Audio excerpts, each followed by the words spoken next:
تم اس طرح کرو، میری دکان مال و اسباب بیچ کر اگر آنا چاہو تو کربلا آ جاؤ، ورنہ میں یہیں رہوں گا۔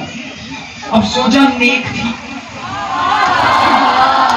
کیونکہ جو شوہر کی بات مانے وہ زوجہ نیک ہوتی ہے، جو بچوں کو لے کر میدان میں نکل جائے۔ سلامت رہو، آباد و شاد رہو۔ اس نے شوہر کی بات پر عمل کیا، آئی کربلا۔ اب اس نے کپڑے کی، وہ جو تاجر تھا اس نے کپڑے کی، پریشان تو نہیں نہ ہو رہی، میں آپ کے ذہنوں پر بھروسہ کر رہی ہوں، میرے جملے کو ضائع نہ کیجیے۔ اس نے کپڑے کی دکان کربلا پہ کھولی اور کپڑے کا کاروبار کرنے لگا۔ اس کا طریقہ کار کیا تھا اس تاجر کا؟ وہ لکھتے ہیں علامہ عباس تارکانی کہ صبح اٹھتا، جب دکان پہ جانے لگتا تو سب سے پہلے حضرت عباس کے حرم میں آتا، سلام کرتا، اس کے بعد مولا امام حسین کے حرم میں جا کر سلام کرتا۔ اچھا، جب بھی کربلا جاؤ تو بہت شدت ہوتی ہے کہ ہم حسین کے حرم پہ فوراً داخل ہو جائیں، لیکن نہیں، سب سے پہلے عباس کے حرم میں جاؤ، کیونکہ باب الحسین عباس ہے، جیسے باب مصطفیٰ علی ہے اس طرح باب الحسین عباس ہے۔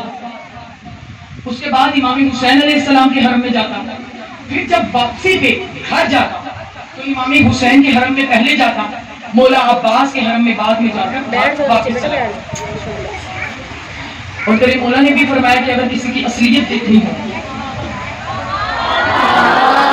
سلامت رہو، واہ کیا خوبصورتی سے جملے لے رہے ہو، کہ یہ تنہائی میں کیا کرتا ہے، تو دیکھو وہ تنہائی میں کہاں جاتا ہے۔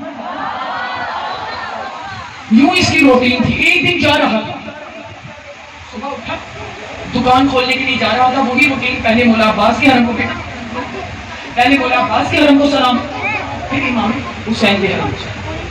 گزر رہا تھا بازار سے، ایک قصاب نے آواز دی، حاجی آج گوشت بہت اچھا ہے، آج گوشت بہت اچھا ہے، ایسا نہ ہو کہ جب آپ شام کو آئیں تو یہ بک جائے، گوشت لے جائیے۔ اس نے قصاب کے کہنے پہ جب دیکھا کہ گوشت اچھا تھا تو 2-2.5 کلو گوشت علامہ لکھتے ہیں سے خرید لیا۔ کہاں جا کر حسین کو گوشت خریدا، وہی اپنی روٹین، گوشت کا لفافہ لیا، پہلے مولا عباس کے حرم میں آیا، پھر امام حسین کے حرم میں آیا، پھر حسین کے حرم میں آیا،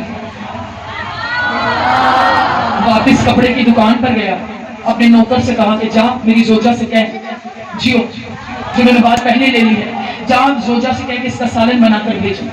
شام ہو گئی، سالن نہیں، بہت توجہ، شام ہو گئی، سالن نہیں آیا۔ اس نے نوکر کو بھیجا کہ ہم بھوکے بیٹھے ہیں، آخر بات کیا ہے؟ صبح سے گوشت پکانے کے لیے دیا ہے، ابھی تک پکا ہی نہیں۔ نوکر کو بھیجا، زوجہ نے کہا کہ حاجی کو خود گھر بھیج۔ ابھی بھی سر نہیں ہلاؤ، زبان ہلاؤ جسے علی کے خدا نے زبان دی۔ جو کھڑے ہو کر سن رہے مولا کے پاس ہے اس کا اجر۔ پورے مجمع کی توجہ، تاریخ کہتی ہے یہ خود گیا، زوجہ نے کہا کیسا گوشت آیا ہے؟ صبح سے آگ پہ رکھا ہوا ہے، پکتا ہی نہیں۔ جی صبح سے آگ پہ رکھا ہوا ہے، جیسے تھا لوہے کا لوہا ویسا ہی ہے، یہ تو پک ہی نہیں رہا۔ جب اس نے دیکھا گوشت لوہے کا لوہا تھا، اس نے کہا گوشت کو دوسرے برتن میں ڈال، گوشت کو دوسرے برتن میں ڈال کر اسی قصاب کی دکان پہ آئے۔ بس آخری 2 سے 3 منٹ ختم ہو گئی مجلس۔ مولا حسین تم سب کو سلامت رکھیں، زہرا تمہیں یہاں سے خالی نہ جانے دے، زہرا تمہیں جو بولنے کی خیرات عطا کر رہی ہے۔ دیکھو دعاؤں کو اپنے ذہنوں میں رکھنا، لیکن مقصد دعاؤں کو نہ رکھنا۔ میری طرف دیکھو، جنہوں نے میرا جملہ لینا ہے، بہت توجہ کی طالب آیا اس قصاب کے پاس، کہنے لگا شرم نہیں آتی؟ حسین کے حرم کے سامنے بیٹھ کر لوگوں سے دھوکہ کر رہا ہے، لوگوں سے فراڈ کر رہا ہے۔ اس نے کہا کیا ہوا؟ صبح سے یہ جو 2.5 کلو گوشت نے مجھے آواز دے کر دیا تھا، یہ اسی لیے دیا تھا نا کہ گوشت خراب تھا اور میری زوجہ نے بنایا، یہ دیکھ جیسا تھا ویسے کا ویسا ہے۔ اس نے کہا حاجی یہ گوشت باقی لوگ بھی لے کر گئے ہیں، کسی نے مجھ سے شکایت نہیں کی، آپ مجھ سے شکایت کیوں کر رہے ہیں؟ اس نے کہا نہیں، تمہیں حسین کے حرم کے باہر بیٹھ کر مجھ سے فراڈ کیا ہے، دو نمبری کی ہے. اب یہ فطرت کا تقاضا ہے, میرا جملہ قریب آ رہا ہے, کہ جب دو انسان آپس میں بحث تھوڑی سی کرتے ہیں تو آوازیں اس وقت بلند ہو جاتی ہیں. ادھر ان کے لڑنے جھگڑنے کی آوازیں بلند ہوئی, ادھر حسین کے حرم کا خادم باہر کھڑا تھا. بولو بولو فیصلہ آباد والوں, جو ان جملوں پر بولے اور جن کے ہاتھ بلند ہو زہرا, انہیں کبھی کسی کمینے کا محتاج نہ کرے. پورے مجمع کی توجہ, وہ خود دام آیا, اس نے کہا علی والے ہو کے آپس میں لڑ رہے ہیں, ہوا کیا ہے؟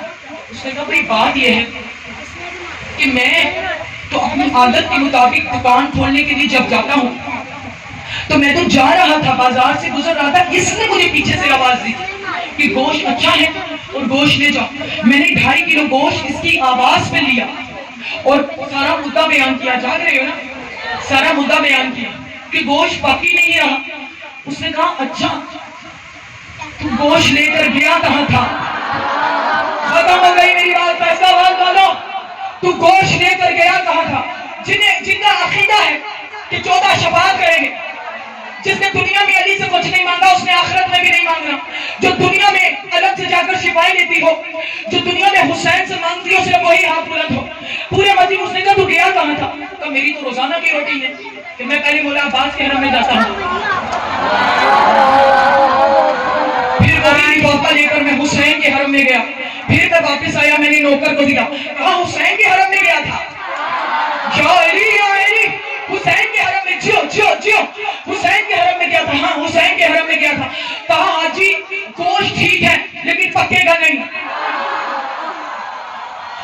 آخری جملہ ایک ہی نعرہ بڑی بلند آواز سے لبیک یا حسین کا, گوشت ٹھیک ہے پکے گا نہیں, پکے گا نہیں. کہا کیوں؟